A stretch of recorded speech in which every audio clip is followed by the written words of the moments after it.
buenas a todas y a todos. Muchísimas gracias por estar, como siempre digo, una semana más ahí detrás de la pantalla. Si nos seguís por redes sociales, estáis en directo con nosotros, por favor, dadnos un me gusta, compartidnos o comentadnos, que nos hace incluso más ilusión. Esta semana tenemos a José Bernal Gutiérrez. Bienvenido. Bueno, muchas gracias y por supuesto, ¿no? El que me deis esta bienvenida para mí es siempre una gran satisfacción. Cada vez que necesitéis que yo esté en vuestro programa, aquí estaré. Hombre, desde luego, siempre lo digo y hoy he intentado no decirlo, pero es que siempre es un honor tenerle aquí, señor Bernal. Me gusta decir que es el portavoz del Grupo Municipal Socialista en el Ayuntamiento de Marbella y además es el presidente del Partido Socialista Obrero Español en Málaga. Bueno, y es profe, pero eso lo vamos a dejar para el final del programa. Señor Bernal, vamos a ir directamente a la actualidad de la semana. Viene usted de una rueda de prensa, ¿nos puede dar unas líneas generales de los temas tratados? Bueno, sí, hoy justamente hemos presentado una moción que vamos a llevar el próximo viernes al Pleno del Ayuntamiento de Marbella. Una moción además de apoyo a los pensionistas de toda España, pero especialmente a los pensionistas de Marbella y de San Pedro de Alcántara. Porque hemos detectado que tenemos que desarrollar un trabajo de apoyo a un colectivo que ha estado maltratado por parte del Gobierno de España en los últimos años, pero que además en el momento actual no solamente está maltratado, sino que también está abandonado por las políticas locales del Partido Popular y de Opción Sanpedreña. Y te voy a dar algunos datos, Nadia, bueno, a ti y a todos los que nos están viendo. En Marbella hay actualmente mayores de 65 años, por lo cual se entiende que son jubilados. No son todos los jubilados, también hay jubilados menores de 65 años, pero vamos a los datos del INE. Mayores de 65 años, 19.580 personas. Mucho más mujeres que hombres. Por lo tanto, eso representa casi el 14% de toda la población de Marbella y San Pedro de Alcántara. Bueno, pues de todos estos jubilados, el 56%, es decir, más de la mitad, cobran menos que el sueldo mínimo interprofesional, es decir, cobran menos de 735 euros. Pero ese no solamente es el dato que yo quiero dar, os quiero dar también otro dato para que conozcamos la situación de los pensionistas en Marbella y en San Pedro.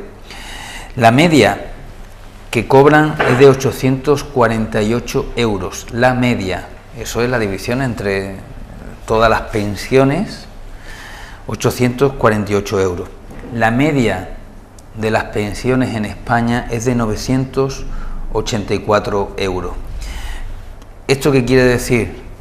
Pues que hay una diferencia importante con respecto al resto del país con lo que nuestros pensionistas están cobrando. Por lo tanto, cobran de media menos de lo que cobran los pensionistas en el resto del país. Pero además hay otro problema, que es el nivel de vida. El nivel de vida, como tú bien sabes y como saben todos los que nos están viendo, en Marbella y en San Pedro es mucho más elevado que en el resto del país. El coste de la vida, no es lo mismo pagar un alquiler en Marbella, no es lo mismo la bolsa de la compra, es decir, los productos básicos en Marbella, que pagar un alquiler o comprar productos básicos en cualquier otro municipio de España. Por lo tanto, nos encontramos además con una situación mucho más complicada para nuestros pensionistas, y es que en Marbella cobran menos que en el resto del país, pero la vida es más cara que en el resto del país.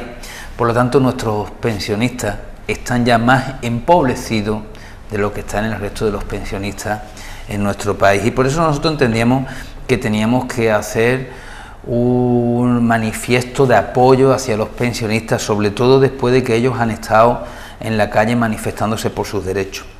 ¿Qué vamos a pedir en el próximo pleno? Pues nosotros del Partido Socialista vamos a llevar una moción de coherencia, la estamos llevando en todo el país. Lo único que solicitamos, que yo creo que es ya no solo de justicia, sino de obligatorio cumplimiento según los principios del Pacto de Toledo, es que los pensionistas se les suba la pensión en función del IPC. ¿Qué es el IPC? El coste de la vida. El coste, el índice de los productos de consumo, coste de la vida. Si el coste de la vida en este año ha subido un 1,6%, es decir, si la media de todo de lo que nos cuesta la vida ha subido un 1,6%, la pensión debe de subir un 1,6% y no ese mismo 0,25%. ¿Por qué? Porque si no es así, al final lo que nos encontramos es que los pensionistas van reduciendo su poder adquisitivo y cada vez son más pobres. Desde el año 2011 hasta el año actual, los pensionistas de media han perdido de poder adquisitivo 2.387 euros. ¿Qué significa esto? Pues significa que desde el año 2011 hasta el 2018 la vida iba subiendo su coste, Sí. pero sin embargo los pensionistas no les subían los sueldos, las pensiones, conforme a esa subida de vida. Por lo tanto, en 7 años están dejando de percibir casi 2.400 euros anuales. ¿Qué quiere decir eso? Que si las pensiones hubieran subido conforme al IPC, es decir, conforme al coste de la vida, que es como debe de ser, Sí. actualmente, en el año 2018, de media, las pensiones de todos los pensionistas al año deberían de ser en este momento 2.387 euros más de media. Por lo tanto, lo que estamos pidiendo es que los pensionistas, cada día que pase, no estén más empobrecidos. No vale con subirle el 0,25% si el coste de la vida sube el 1,6%, porque se va acumulando ese coste año tras año y estamos empobreciendo a nuestros mayores. Ya no hablamos de los recortes en la sanidad y demás impuestos por el Gobierno de España que dejan a nuestros mayores en peores circunstancias.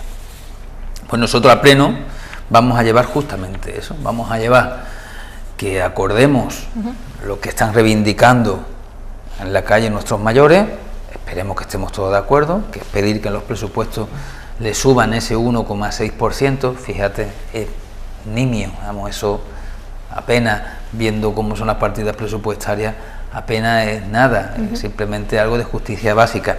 Y también vamos a pedir que se derogue la reforma laboral del Partido Popular, una reforma laboral que no permite ni tan siquiera insuflar en estos momentos dinero a la seguridad social para mantener las pensiones actuales. Imagínate ya, Nadia, las pensiones del día de mañana. O sea, las pensiones nuestras no se van a poder pagar, porque es que en este momento ni tan siquiera podemos pagar las pensiones actuales. Por lo tanto, lo que hay que hacer es una revisión importante de esa reforma laboral, un gran pacto de Estado, un debate, en el caso de las pensiones, en el Pacto de Toledo, y una nueva reforma laboral que en estos momentos dignifique las pensiones, pero nos garantiza en el futuro que se puedan cobrar las mismas pensiones públicas. Hombre, desde luego creo que es una moción necesaria y en donde en realidad, hablando claro, nos va un poco la vida. Nos va un poco la vida porque es que justamente nos sustentamos a base de eso y una gran parte de la población vive gracias a nuestros abuelos y a nuestras abuelas, o bueno, nuestros pensionistas, nuestros mayores. ¿Qué otras dos mociones van a llevar al Pleno?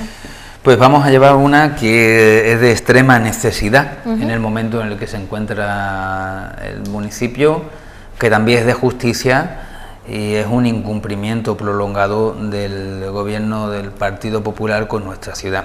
Nosotros vamos a llevar a pleno la exigencia en los próximos presupuestos generales del Estado de una partida para la construcción, que comiencen por el estudio y el proyecto de una comisaría de policía local para la zona de Nueva Andalucía, San Pedro y Puerto Banús.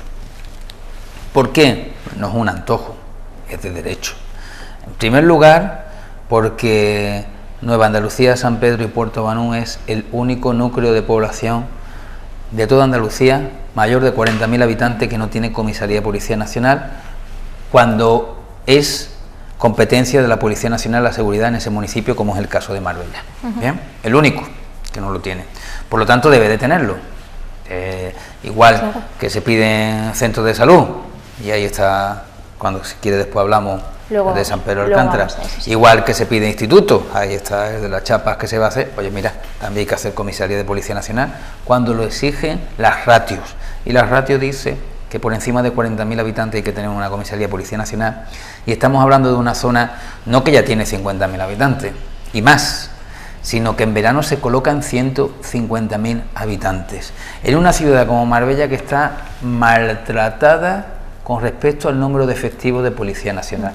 Yo quiero romper una lanza por los efectivos, por los números de la Policía Nacional, de la Guardia Civil y de la Policía Local, por supuesto, que garantizan nuestra seguridad. Pero en este caso estamos hablando de la Policía Nacional porque ellos tienen, reconocido por el propio gobierno, un déficit de un 30% de plazas, Nadia. Casi 100 policías menos de lo que tendríamos que tener. Y ahí ya no hablo ni siquiera de las bajas, que algunos las sufren porque es una zona bastante difícil, solamente estructural, plantilla que debería de haber 100 policías nacionales menos de los que tendrían que haber en Marbella. Eso lo ha reconocido el propio gobierno de España, o sea que ni siquiera se ruboriza. Pero además, la plantilla, el 30% de la plantilla, coge sus vacaciones en verano, con lo cual obliga a que en algunos de los meses de verano el 30% coge la plantilla. Por lo tanto, nos encontramos que si ya de por sí hay un 30% menos de plantilla, si de la que queda cada mes de verano se reduce un 30%, nos encontramos que en Marbella y en San Pedro y en Puerto Banús y en Nueva Andalucía y en La Chapa, en verano solo hay el 50% de la plantilla de la Policía Nacional, cuando se triplica la población, 3 veces más de población, población en la calle, población también expensa pues a los hurtos y demás, nos encontramos que la policía está la mitad en número de efectivos. Un maltrato del gobierno del Partido Popular. ¿Qué ocurre? Pues ocurre que difícilmente se garantiza la seguridad. Las urbanizaciones, que son muy importantes en nuestra ciudad y que en Nueva Andalucía son amplias, las competencias de su seguridad es solo y exclusivamente de la Policía Nacional. Pues imagina, si un coche tiene que ir a una urgencia y tiene que salir de la propia comisaría de Policía Nacional de Marbella, tarda casi 20 minutos en llegar allí. Por lo tanto, nosotros pedimos algo que es de urgente necesidad, que a nadie se le escapa, que es una comisaría específica en esa zona. Con lo cual, por un lado, se va a beneficiar Puerto Banús, se beneficia Nueva Andalucía, se beneficia San Pedro de Alcántara, vamos a tener una mayor atención sobre las urbanizaciones, pero también se va a beneficiar Marbella. Claro. Porque aunque se reduzca el número de policías nacionales al haber 2 comisarías en la comisaría de Marbella, vamos a tener una mayor prestación, porque en metros cuadrados vamos a tener más policía para atender. Se van a cubrir también muy bien las urbanizaciones de lo que es la zona de los núcleos alrededores de Marbella y de La Chapa. Y además vamos a tener la ventaja de la actuación inmediata, que eso en la policía es fundamental. El tiempo en cuanto al socorro de la Policía Nacional es fundamental absolutamente para todo.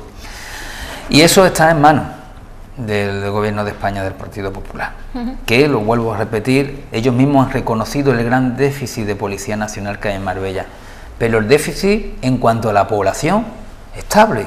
Imagínate ya en verano cuando se triplica, en Navidades cuando se triplica, o Marbella, que es una ciudad ciertamente por su estructura urbana complicada. Es distinta. Y luego además, y esto creo que lo hablamos en un programa, siguen maltratándonos, porque con ese gran déficit solamente han repuesto una única plaza de Policía Nacional para todo Marbella, cuando hay otros núcleos de población cercanos, como Fuengirola y tal, donde han repuesto 7, 10, 12, 14 plazas, siendo municipios una tercera parte más pequeño que el de Marbella, o con una estructura urbana diferente. No puedes comparar a Fuengirola, que es un lugar chiquitito, con todo el término municipal que tiene Marbella, ¿no? Por lo tanto, creemos que hay una desatención hacia nuestra ciudad, y si queremos seguridad para nuestros vecinos, que hay muchos actos vandálicos, nada más que se tiene que meter uno en las redes sociales, y además de la zona que estamos hablando mucho más, ruptura de coches, cristales, robos, hurtos, que eso la Policía Nacional no llega porque tienen pocos efectivos, aunque se dobleguen en el trabajo y en el esfuerzo, y la Policía Local al final también está haciendo competencia de otras administraciones que no tendrían que hacer, y que conlleva un coste importante y también a la larga dejaciones de funciones de lo que es la policía urbana del día a día. Claro. Por lo tanto, esto se soluciona con una comisaría de Policía Nacional allí y mandándonos los policías que requerimos, que ya te digo que si el propio gobierno reconoce, el propio gobierno de España reconoce que nos mandan o que tenemos un 30% de policías menos de los que tendríamos que tener, ¿cuál será la realidad de la necesidad cierta en nuestra ciudad? Efectivamente, y si me permite, voy a hacer una pequeña puntualización. Hace 3 semanas que el señor Bernal estuvo aquí en Pulso Ciudadano, 3 semanas en donde ya pidió usted esto al Gobierno de España, al Gobierno del Partido Popular de Mariano Rajoy, y seguimos sin ninguna noticia, pero como siempre digo, intentamos hacer un seguimiento aquí en Pulso Ciudadano y de momento no pinta muy bien. Esperemos que esta vez hagan caso en el pleno del viernes. Bueno, nosotros lo vamos a llevar al pleno y también lo va a llevar al Congreso de los Diputados, el compañero Miguel Ángel Heredia. Y bueno, a ver, nosotros ya vamos advirtiendo, si no tenemos respuesta para que se haga esa comisaría de Policía Nacional, vamos a comenzar desde el Partido Socialista y además auspiciados por diferentes colectivos, movilizaciones en la ciudad para pedir, porque no podemos, somos una ciudad turística, nadie, y tenemos que tener la prestación de servicios de seguridad de nuestros mejores servicios, y no está siendo así. No quiero hacer tampoco leña del árbol caído en esta materia, pero bueno, sabemos todo lo que ocurre con los actos vandálicos, sabemos que en los últimos meses la percepción de inseguridad ha aumentado mucho en esta ciudad, sí, y no nos podemos permitir, y menos ya ahora a la vuelta de unos días que nos encontraremos, como quien dice, en el propio verano, no nos podemos permitir dar una imagen no adecuada de Marbella, no lo podemos permitir, y por eso necesitamos esa comisaría de Policía Nacional, oye, como la tienen el resto de las ciudades. Málaga tiene 5. Sí, Málaga tiene 5 y son 500.000 habitantes. Nosotros con 200.000 habitantes no podemos tener una comisaría chiquitita con todo lo grande que es nuestro término municipal. Efectivamente. No vamos a crear alarmismo, no vamos a, pero sí queremos responsabilidad política, puesto que al final son los políticos quienes van a decidir que se construya esta tan necesitada comisaría. ¿Cuál es la tercera moción que va a llevar a pleno? Pues vamos a llevar una que también urge y que no entendemos por qué el gobierno del Partido Popular de Sanpedreña no lleva a cabo, que es la publicación en la página web del Ayuntamiento de cuáles son las viviendas ilegales en nuestro municipio. Y te voy a explicar por qué. Mira, tú tienes una vivienda y tras anularse el plan general, pues surgieron un número importante de viviendas irregulares y viviendas ilegales. Pues aquí puede ocurrir 2 circunstancias, en función de si yo soy un vendedor o en función de si yo soy un comprador. Hay una vivienda, yo puedo estar vendiendo mi vivienda sin tener conocimiento alguno de que es una vivienda ilegal. ¿Por qué? Bueno, porque yo la compré, todo iba bien, el notario, registro, etcétera, tengo la vivienda, me dijeron en su momento que se iba a solucionar, pues me lo creí. Hubo un plan general que así lo establecía, claro, y yo tengo mi vivienda en circulación y ahora por lo que sea la quiero vender. Bueno, pues ahora me encuentro con un problema grave, que cuando yo vaya a vender esa vivienda, a mí el notario me diga que la vivienda es ilegal. ¿Qué ocurre? Puedo perder la venta, me puede modificar el precio de la venta, el comprador, o decir, hombre, ya con esa circunstancia ya no se la compro así. Eso es un problema para el que vende. Pero es un problema más grande todavía para el que compra. Y te digo por qué, Nadia. Porque tú tienes un desconocimiento de esa vivienda y vas a comprarla. Dícemelo usted, llegó a un acuerdo con un comprador, le digo voy a comprar su vivienda. Y ahora comienzo a llevar a cabo los procedimientos normales de una compra de una vivienda. Pues me voy al banco, pido una hipoteca, el banco lo ve todo correcto, por lo tanto empiezo a hacer los trámites para la hipoteca. Voy a pedir el papeleo, voy al ayuntamiento para la compraventa, el vendedor tiene que pedir las células y demás. Y cuando ya hay todo un procedimiento hecho, e incluso con un contrato previo cerrado para el contrato final de la compraventa, cuando ya hay un compromiso adquirido con un banco para una hipoteca, cuando ya hay por medio, pues bueno, los intermediarios, sí, una inmobiliaria que se ha encargado de llevar a cabo la transacción, generando también pues, beneficio para terceros. Cuando está todo listo, nos encontramos que cuando se pide la cédula, la vivienda es ilegal. ¿Y qué ocurre? Pues si la vivienda es ilegal, el banco no te da la hipoteca, después de haber estado llevando papeles y habiendo trabajado la hipoteca, el tipo de hipoteca, etcétera, etcétera. El banco no te da la hipoteca. Al no darte el banco la hipoteca, se rompe, por supuesto, la compra-venta, porque no lo puedes comprar porque el banco no te da la hipoteca, y aquí nos encontramos que se ha hecho un desaguisado para el vendedor, para el comprador, para el banco que tiene que prestar la hipoteca, para la inmobiliaria que haya hecho la transacción, y sobre todo, hombre, para esa familia que ya había puesto unas esperanzas para poder vivir la ciudad. Bueno, ¿y a consecuencia de qué es? Pues a consecuencia de que el ayuntamiento se niega a publicar los mapas con las viviendas ilegales. ¿Que eso facilita mucho? Tan fácil como que si tú vas a pedir una hipoteca, en lugar de ir al ayuntamiento y llevar a cabo una solicitud y etcétera, etcétera, entras en tu página web, mira las casas que vas a comprarte, conoce que es ilegal y ya en ese momento pues te dice, mire usted, esta vivienda no le puedo dar una hipoteca. Ya nos ahorramos todo lo que yo he contado anteriormente. O el propio comprador entra en la página web, sabe cuál es la circunstancia y después ya lo asume o no lo asume, pero que no comienza a hacer incluso hasta un contrato de arras y luego darse cuenta que la vivienda tiene una carga que desconocía en su momento hasta el propio vendedor, cosa que es posible porque muchos vendedores, porque nosotros estamos haciendo esta gestión en el grupo municipal, ni siquiera sabe cuál es la situación de su vivienda. Bueno, pues eso lo hacemos del Partido Socialista. En nuestras agrupaciones y en nuestro grupo municipal estamos atendiendo a muchos ciudadanos que no saben cuál es la situación de su vivienda. Pues eso se soluciona publicándolo inmediatamente en la página web. ¿Por qué no lo quieren publicar? Yo lo desconozco por qué no lo quieren publicar, no quiero ser mal pensado. Pero sí le voy a decir una cuestión a la gente del Partido Popular, que lo que están haciendo por un lado es destrozando planes de muchas familias, estropeando negocios y además negocios positivos para mucha gente en este pueblo y, ojo, y están dando pie a la picaresca, porque aprovechando de una información que no está en la página web, aquí hay terceros que están ganando dinero. Y cuidado, porque eso no nos gusta para la ciudad. ¿Sí? Terceros que tienen esa información, saben que viene legal, que no es ilegal, y en función de eso pues van jugando para las compraventas. Y eso no creo que sea una imagen buena para nuestra ciudad. No, desde luego eso sería un poco volver a esa época que usted tanto luchó por erradicar, la época negra en donde había tanto oscurantismo en nuestro urbanismo, ¿no? Si es que esa época estaba, la época de la corrupción pura y dura, y luego estaba una época de ocultación. En los años del Partido Popular, de cosas raras, no nos olvidemos ese edificio del urbanismo con el Hoffman que está escapado de la justicia y el actual alcalde de Estepona, estas cosas extrañas que hubo ahí de contrato, de dinero, luego de las modificaciones del plan general, que por eso se ha anulado el plan general, ya no solamente me refiero a las lindes y otras. Nosotros cuando llegamos dijimos urbanismo, transparencia máxima,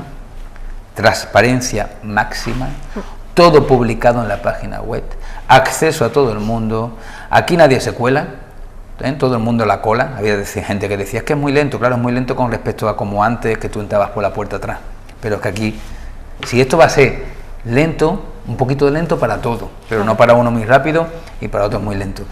No olvidemos las prescripciones, Nadia, de 11 millones de euros que dejó el gobierno anterior. Y que bueno, que ocurrieron situaciones que nadie queríamos y que eso se cerró o archivó aquel caso cuando tristemente desapareció el señor Moro, que era el concejal del urbanismo. Pues, pero ahí está, eso es una cuestión de la época anterior del gobierno del Partido Popular. Cuando nosotros llegamos, transparencia máxima. Nadie puede poner el menor atisbo de duda sobre la gestión del urbanismo en nuestro gobierno, y ahora pues otra vez estamos en la misma. Hombre, desde luego no cabe duda de que la gestión del Partido Socialista en Marbella, cuanto menos, fue honesta y transparente. Eso poca gente podría ponerlo en duda. y desde Pulso Ciudadano no lo vamos a hacer. Sí que me ha hecho gracia que haya dicho usted que el Partido Popular juega un poco con las ilusiones de la gente. Lo llevan haciendo mucho tiempo, o sea, hablamos de sanidad, de educación, etcétera, y eso es lo que están haciendo, jugando con el futuro y las esperanzas de la población. Pero vamos a pasar a otro tema. Nos ha comentado un poquito toda la rueda de prensa y son las mociones que va a llevar. Sí que le voy a hacer una pregunta. La semana pasada hubo un pleno extraordinario. Vamos a ver, ¿cuántos llevamos ya? Porque llevamos, creo que bastantes, más de los que por lo menos tuvo usted. ¿Qué temas trataron y cuántas mociones llevaron desde el grupo municipal también? No, los plenos extraordinarios no llevan mociones los grupos municipales, a no ser que los convoquen los grupos municipales. Nosotros, como somos gente de palabra, llegamos a un acuerdo, el mismo que se estableció cuando yo fui alcalde, que si la oposición podemos llevar mociones a los plenos ordinarios, nosotros no convocamos plenos extraordinarios, porque además significa un ahorro para el municipio. Así que desde la oposición tenemos la posibilidad de convocar 5 plenos extraordinarios. Bueno, pues eso también es un ahorro económico que entendíamos que perfectamente en lugar de convocar plenos extraordinarios, pues podíamos en este caso tener presencia, mociones de la oposición en los plenos ordinarios. Oye, mira, y eso que también ganábamos, sobre todo en grado de democracia, que tampoco cansemos tanto a los ciudadanos, ¿no? Pero este pleno era un pleno extraordinario que lo convocaba el mismo gobierno con un único punto de debilidad, que es el punto del remanente. ¿Qué es el remanente? Cuéntenos, sí. Porque que lo sepan los ciudadanos. Pues el remanente es el dinero que te deja el gobierno de España gastar para hacer obras públicas diferentes en el municipio, siempre y cuando hayas tenido superávit. Por lo tanto, si has tenido mucho superávit, te puede gastar mucho dinero. Ahora, ¿qué te dice? Usted tiene superávit, lo primero que se tiene que gastar el superávit, pague usted deuda. Y lo segundo del superávit, haga usted obras sostenibles. Bien, a este pleno, Nadia, va 20 millones y medio de euros para obras, 92 millones de euros de superávit. Bien, mucho dinero, ¿verdad? Es pasta, como diríamos en la calle. Mucho, 92 millones de euros de superávit que generó el gobierno del que yo fui alcalde. Yo creo que esto también lo tienen que saber los ciudadanos. Sí, creo nosotros que queda claro, llegó, porque es del año pasado. Por supuesto, es que en este año se aprueba lo del año anterior, claro, ¿no? Claro. Nosotros llegamos a un ayuntamiento con un plan de ajuste impuesto por el gobierno de España porque no pagamos la factura, valorado en 12 millones de euros, creo recordar, son cifras de cabeza, y con 12 o 13 préstamos con 13 entidades bancarias o de préstamo, también en un porrón de millones de euros, algunos de ellos que todavía venían de la época Gil y otros de préstamos adquiridos por la señora Muñoz. Algunos de ellos incluso para pagar obras como el del Boulevard de San Pedro de Alcántara, que todavía estaba ahí sin pagar. Bueno, nosotros comenzamos a hacer una gran labor en estas características, comenzamos a sanear en primer lugar las arcas, posteriormente llevamos a cabo un acuerdo de renegociación del préstamo con la Junta de Andalucía muy ventajosa para la ciudad, seguidamente liquidamos toda la deuda financiera, creo recordar que eran 70 y tantos millones de euros, 72, 74 millones de euros, pagado. Levantamos el plan de ajuste, con lo cual ya no estábamos sometidos al control del gobierno de España en materia de economía, ya podíamos contratar, ya podíamos sacar cosas adelante y gastamos, pues creo que fue al orden de 8 millones del primer remanente y 9 y pico del segundo remanente, pues unos 15, 16 millones de euros en obras que fueron destinadas a los barrios principalmente. Esa fue la labor nuestra. Luego seguimos, como no podía ser de otra forma, las cuentas claras. Aquí tampoco hay duda de nada, ¿verdad? Generando beneficio para el ayuntamiento, no nos permitían bajar los impuestos. Lo que hicimos fue congelarlo, incluso el IBI lo bajamos solamente 1 millón de euros, lo que nos permitían, pero con ello hemos generado 11 millones de euros que se aprobaron en el año, a finales del año anterior, para obra de remanente, sí, y 20 millones de euros ahora y medio, 20 millones y medio para obras remanentes, casi 32 millones de euros para hacer obras en nuestro municipio y 92 millones de euros más de superávit, con lo cual pues se han pagado, ya no eran deudas adquiridas como tal, pero sí planes de pagos con determinadas entidades, como el caso de Aquajet, que ya que se ha pagado, que lo llevamos trabajando nosotros ya también anteriormente, esperemos que a partir de ahora la factura sea inferior a la de agua, porque estamos pagando también un sobrecoste que venía esto de años atrás, de la época Gil. Sí, que es verdad, sí. Por lo tanto, ¿cuál fue mi intervención el otro día en ese pleno? Pues le dije que algo bien haríamos los socialistas cuando estuvimos gobernando, cuando le hemos dejado 92 millones de euros las cuentas saneadas, todas las deudas que teníamos con los bancos pagados y además 32 millones de euros para hacer obras en todo el municipio. Con lo cual nosotros le hemos dejado las cajas llenas y ahora ellos a ver cómo se lo gastan, ¿no? A mi percepción y a mi entender, no como se lo deberían de gastar para este municipio. Fíjese, me he quedado aquí un poco pensativa.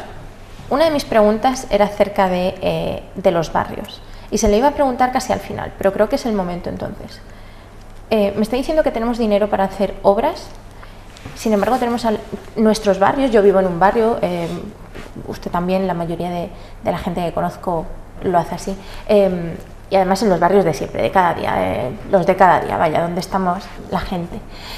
¿Por qué el actual gobierno aquí en el Ayuntamiento de Marbella nos tiene completamente olvidados? Eso por un lado. Y luego, si dejaron hablando claro, tanta pasta, que son 92 millones, de las cuales una parte se puede usar para mejorar nuestra ciudad, ¿por qué no lo hacen? Y además, ¿tenía usted planteado, tenían pensado desde su gobierno usar esto en obras para los barrios? Lo teníamos, no solamente lo teníamos pensado, es que teníamos los proyectos hechos y el remanente preparado. No sé qué le ocurre al Partido Popular y a Opción Sanpedreña con los barrios, porque los maltratan y los abandona y no quiere saber absolutamente nada de ello. Fíjate, Nadia, hace unos meses se aprobó un remanente de 11 millones de euros. No ha ido nada a los barrios, nada. Y ahora en este remanente de 20 millones y medio de euros solamente va a los barrios un 10%.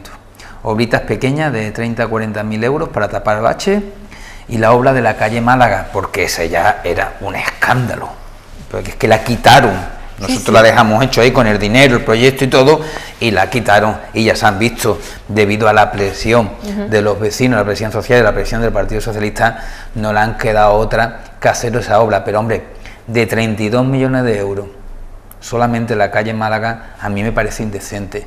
Cuando a mí me echaron del ayuntamiento, iba a decir cuando me fui, pero me echaron del ayuntamiento, me echaron además con una moción que todavía no han explicado, porque... En fin, a 9 meses no hemos mejorado mucho, ¿eh? A 9 meses no hemos mejorado yo creo que las obras que hay en la calle son las que yo dejé haciendo, ¿eh? No hay otras. Y yo tuve, como hemos dicho antes, el ayuntamiento saneado, y en este momento el ayuntamiento ya se ha saltado el techo de gasto en 36 millones de euros. O sea, ya están generando deuda. Pero bueno, vale, ya verá cada uno, y yo además estoy muy tranquilo. Otros y otras no pueden estar tan tranquilos sobre su gestión, ¿no? Lo que te iba diciendo, nosotros dejamos el proyecto de la avenida Trapiche, es una gran necesidad en este municipio. La entrada natural al casco antiguo por el norte de Marbella es una verdadera indecencia. Las aceras son estrechísimas, el saneamiento no existe, cada vez que llueve eso es un río. Bueno, pues nosotros teníamos nuestro proyecto que habíamos acordado con todos los vecinos para la ampliación del acerado. Íbamos a hacer una obra muy similar a la del Avenida Naveu, íbamos a arreglar todo el saneamiento, aquello costaba 2.500.000, 2.600.000 euros, dejamos el dinero y el proyecto. Dejamos el dinero y el proyecto de la Avenida de las Palmeras, dejamos el dinero y el proyecto de la calle Málaga, dejamos el dinero y el proyecto de la calle Lledá, que es la conexión entre lo que es la entrada para la Plaza Toro y el puente, toda esa zona de Santa Marta. Dejamos también proyectado la avenida Europa, dejamos proyectado la avenida Jorge Manrique, y teníamos otra serie de proyectos en Las Chapas, en calles más pequeñitas por Marbella, por el centro, que íbamos a arreglar una serie de calles, por supuesto las actuaciones de la plaza, que se hundió en la Plaza de Toros, desatendía totalmente. Teníamos también proyectos, estoy hablando para el año pasado, no para este año, para el año pasado, para comenzar la obra este año, del remanente del año pasado.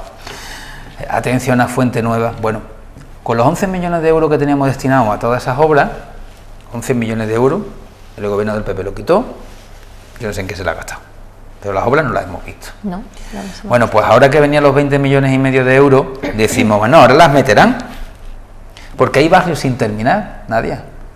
La Divina Pastora está sin terminar. Nosotros nos gastamos la Divina Pastora 3 millones y pico. Pero es que esa obra había que continuar por la Avenida Europa. Y luego en la parte norte, nosotros nos gastamos casi 4 millones de euros entre las obras de los Arcos de San Enrique y las obras de Santa Marta. Y ahora entraba la calle Lledá. Es que eran diferentes obras para volver a darle luz a todos los barrios de Marbella. O es que no pagan impuestos, como yo le decía en el pleno. Yo le decía en el pleno, es que no pagan impuestos la gente de los barrios. Yo vivo en un barrio, los pago y tú también. Que no pagan impuestos. Digo, además pagan impuestos con mayor sacrificio que incluso de otras zonas. Y no es por desmerecer a ninguna zona, pero han estado abandonados durante tantos años y ahora los han vuelto a abandonar. Y yo pensaba que esas obras que quitaron, fíjate, no estamos pidiendo ni nueva obra, ni que hagan, no, simplemente las que me quitaron, las que yo tenía con su dinero y las que tenía con su proyecto. A mí me hace gracia cuando decían, no ha dejado dinero, pero si la acabáis, si habéis ido a un pleno diciendo que tenéis 93 millones de euros. Esto además, bueno, me recuerda a esa época en la que también se quedaron las arcas llenas y vinieron otros y se lo gastaron. Esa es nuestra gestión, nadie. Millones en el banco para hacer obras que estaban proyectadas y el ayuntamiento no le debía un duro ni a una empresa, ni a una sociedad, ni mucho menos a un banco. ¿Esa ha sido nuestra gestión? Bueno, ahora ellos que hagan la suya, pero ya han pasado 9 meses y yo no veo ninguna obra. Efectivamente. Ninguna obra. Hombre, dicen que la izquierda normalmente no sabe gestionar, que el PSOE es como muy malo con la pasta, señores. Hoy vamos a hablar claro. Sin embargo, tenemos un alcalde que nos ha quitado deuda, ha saneado cuentas, ha dejado, como he dicho, pasta y sin privatizar. Que siempre me gusta puntualizar que cuando uno privatiza es que realmente no sabe gestionar. Bueno, nosotros no solamente no privatizamos, sino que entendemos que era de justicia que esos trabajadores del ayuntamiento que estaban haciendo el mismo trabajo pero cobrando de forma diferente, pues tuvieran la misma garantía que el resto de los trabajadores. Son los trabajadores de la UALE y así lo hicimos, porque creíamos en ellos y porque creíamos en la justicia. Pero aún así dio para todo, dio absolutamente para todo. Y ya te digo, y no pudimos bajar más impuestos porque no nos dejaba el gobierno de España. Claro. Por eso teníamos el dinero en el banco. También me hubiera gustado haber pegado una bajada importante de impuestos, pero todo llegará, todo llegará. Todo llegará. Bueno, vamos a seguir con un tema que me parece, después de haber visto un poco la parte negativa, bueno, pues también tenemos que tener un momento de por lo menos una sonrisa. La semana pasada, un hotel emblemático para Marbella y que además de gran renombre, pone la primera piedra, una primera piedra que además, dicho así rápidamente, es gracias a usted. ¿Cómo se siente? Hombre, yo quiero agradecer, aproveché el recreo del instituto para ir a ese inicio de la inauguración de la primera piedra, donde estuvo además el presidente de la empresa, que era Giscard d'Estaing, que además es el hijo del expresidente francés, que representa al Club Med, junto con los promotores, con Yihad y otros representantes que son los promotores que compraron en su momento el actual edificio de Hotel Don Miguel. Nosotros, en cuanto llegamos a las alcaldías, comenzamos a hacer una promoción de la ciudad en espacios que no se hacían. No estábamos en las ferias internacionales. Aquí Marbella solamente estaba presente en la feria de Göteborg, otro sitio ahí en Suecia, y no estábamos donde teníamos que estar. No estábamos en Moscú, no estábamos en Berlín, no estábamos en Londres, no estábamos en Madrid. No pusimos a trabajar para intentar encauzar todos aquellos intereses que existían por Marbella. Entonces, mientras que en las épocas anteriores del Partido Popular de la señora Muñoz parece ser que interesaba más otro tipo de inversión, nosotros nos fuimos a pecho descubierto a buscar inversiones en materia de hostelería. Hoteles 5 estrellas, todos ellos, y hoteles que además, si además rescataban espacios de la ciudad que estaban inactivos, mejor que mejor. Este fue el Don Miguel. La señora Muñoz lo presentó 3 veces, Nadia, ya nadie se acuerda. 3 veces lo presentó, y las 3 veces no es mentira. Yo como alcalde pude hacer esa gestión y lo presenté en el Hospitalillo. Lo presenté con los dueños, por un lado de la promotora y con los dueños, por otro lado, de la cadena que lo iba a prestar, que era el Club Mediterráneo, que volvía a España. Fueron mis concejales, Javier e Isabel Anante, estuvieron en Francia, fue una larga gestión. Ahí lo tenemos. Yo estaba muy contento los otros días. A mí me da igual que la señora Muñoz se saque la foto. El hotel es para mi pueblo. Y yo lo trabajé y me lo traje. Y me ha ocurrido lo mismo con otro hotel. Ahí va. Tenemos más inversiones de ese estilo, ¿no? Que es el Hotel W. Y el Hotel W, que será uno de los hoteles más espectaculares de todo el Mediterráneo y que lo vamos a tener aquí en Marbella, también nos costó. ¿Y sabes por qué nos costó? Porque se va a desarrollar en una zona que además no era equipamiento hotelero, se podía construir. Esa zona iba destinada a viviendas de lujo. Hicimos una gran gestión y pudimos incluso hasta convencer a los promotores de que lo adecuado era un hotel significativo en esa zona para marcar el futuro de un espacio importante, una nueva milla de oro. Y lo vieron, y llegaron y compraron muchos millones de euros y planificaron una inversión de 400 millones de euros. Yo estuve en Hong Kong y en muchos más sitios, sin la necesidad de buscar una fotografía, porque nosotros no buscábamos fotos, buscábamos inversores de los de verdad, de los buenos, para Marbella. Inversores de los buenos no es el que hace hormigueros cargados de viviendas sin dotaciones. Inversores de los buenos es el que rescata el Hotel Don Miguel. Inversores de los buenos es el que hace un Hotel W respetando la naturaleza. Yo todavía recuerdo las reuniones que teníamos Miguel Díaz y yo, y ya que se ponga la medalla quien se la quiera poner, con el dueño, yo no estoy hablando ni con los representantes en España, con el dueño de la promoción que se iba a llevar a cabo allí, y le convencimos que no solamente respetar, sino recuperar las dunas era un activo importantísimo para la venta de un hotel de 5 estrellas de gran lujo. Y lo entendieron, lo vieron y lo compraron. Y ellos están recuperando las dunas como paso previo a la gran desarrollo que van a hacer allí, que además es grande, pero para que esté integrado perfectamente en un entorno dunar. Eso lo hicimos nosotros. ¿Sabes lo que había en el plan de la señora Muñoz? Cuéntanos. Viviendas de esas de mármol de lujo a pegar a la playa. Eso es lo que había en el plan de la señora Muñoz. Bueno, pues, ¿sabe lo que consiguió el señor Bernal y el Partido Socialista mientras fue alcalde? Tener ahí que tendremos en el 2022, en el 2023, el hotel paradigma de todo el Mediterráneo, que será ese W, con marcas, que llevan muchos años sin venir marcas a Marbella, como la del Club Med, con marcas. Pero fíjate, una cosa, Nadia, lo que yo prometía y lo que yo anuncié públicamente ya estaba cerrado. Y aquí es la realidad, ahí está el W y ahí está el Hotel Don Miguel. Si tiramos de hemeroteca y vemos las veces que prometió la señora Muñoz marquitas de hoteles, no conocemos ninguna. Y es triste, porque íbamos muy bien, estamos trabajando en esa línea y teníamos ya otros compromisos, precompromisos adquiridos. Trabajamos para el beneficio de todos. Otros yo no sé para qué tipo de beneficio echan tantas horas con tanta gente de este mundo tan interesado en invertir por aquí. Creo que a veces no tengo que comentar mucho más, nuestra audiencia es inteligente, es lista y usted también nos aclara muchísimo todo lo que le preguntamos, por tanto eso es algo que desde luego agradezco. Como ven, bueno, no todo es tan malo y la gestión se va viendo poco a poco, ¿no? A veces un poco más tarde que pronto, pero se va viendo.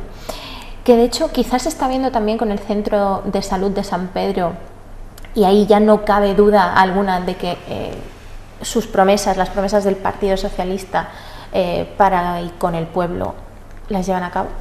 Mira, cuando se produjo la moción de censura, algunos de Opción Sanpedreña y por supuesto todos los del Partido Popular decía que el Partido Socialista desde la Junta de Andalucía ya no iba a cumplir sus compromisos con San Pedro de Alcántara, porque como me habían hecho una moción de censura.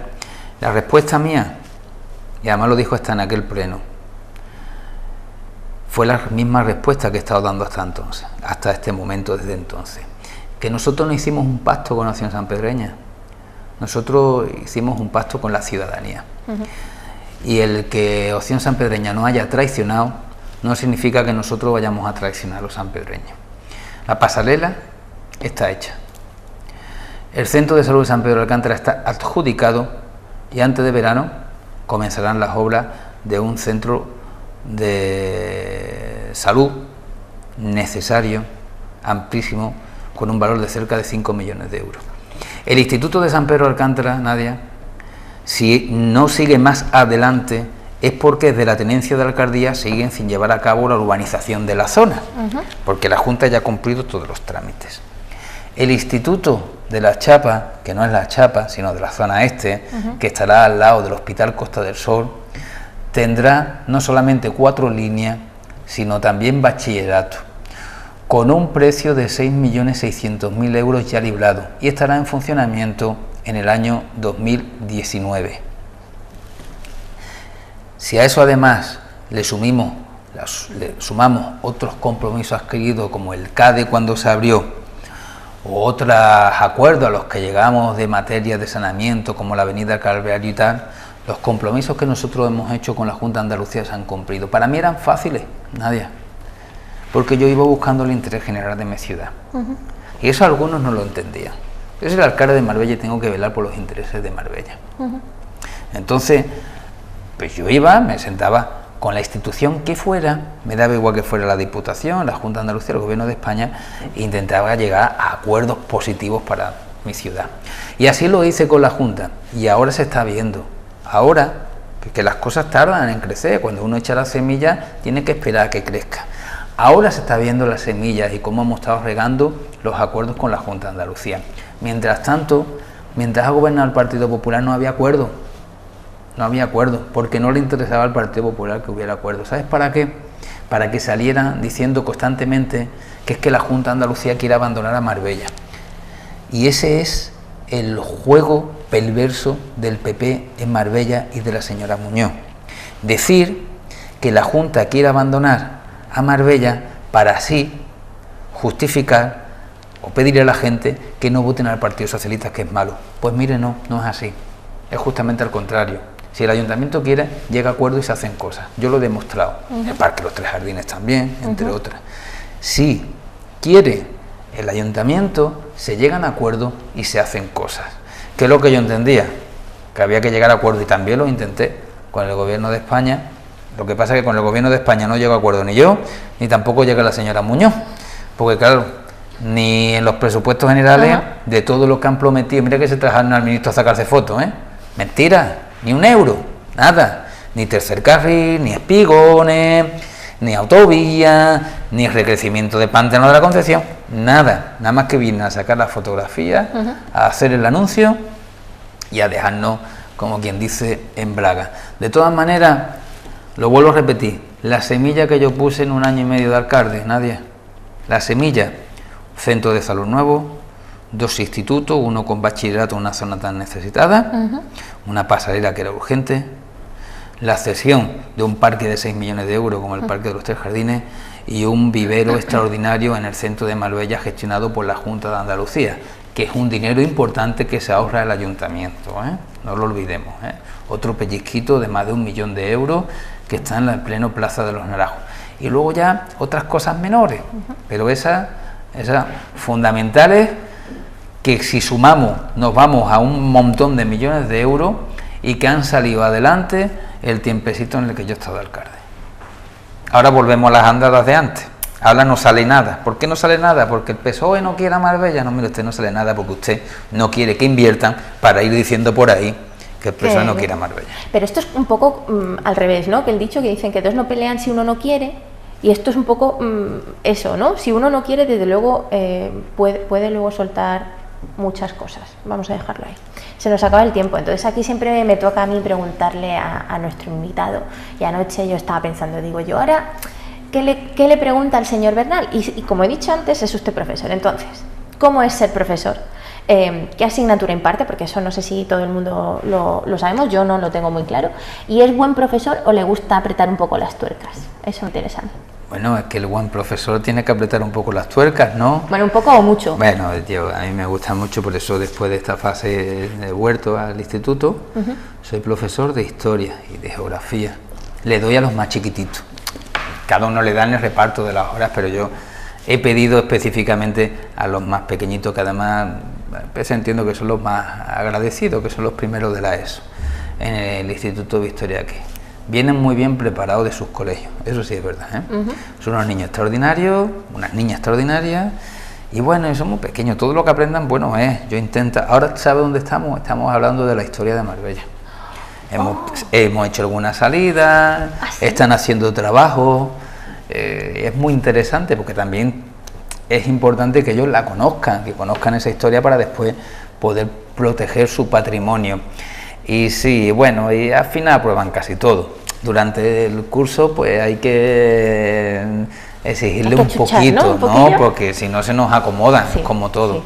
Pero al final suelen aprobar casi todo, son buenos alumnos, y los niños son niños, y siempre uno tiene que tener en cuenta de que están en una edad en la que ellos deben de ser felices y nosotros no debemos de incomodarles esa felicidad, que después ya nos hacemos grandes y es cuando llegan los momentos malos. Ya ve usted que sí. Pues, hombre, yo tengo que decir aquí, por compartir, que desde luego historia y geografía, sobre todo historia, es siempre ha sido una de mis asignaturas preferidas.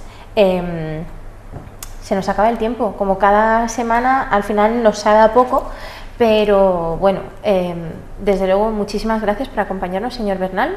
Bueno, muchas gracias a ustedes, como no podría ser de otra forma, y cada vez que me llaméis aquí estoy, por supuesto.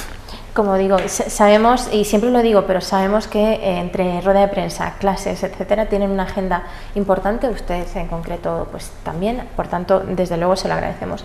A todos ustedes, muchas gracias por estar ahí una semana más, espero tenerles la semana que viene, en 7 días, detrás de esa pantallita, y bueno, pues muchas gracias por acompañarnos, hasta pronto.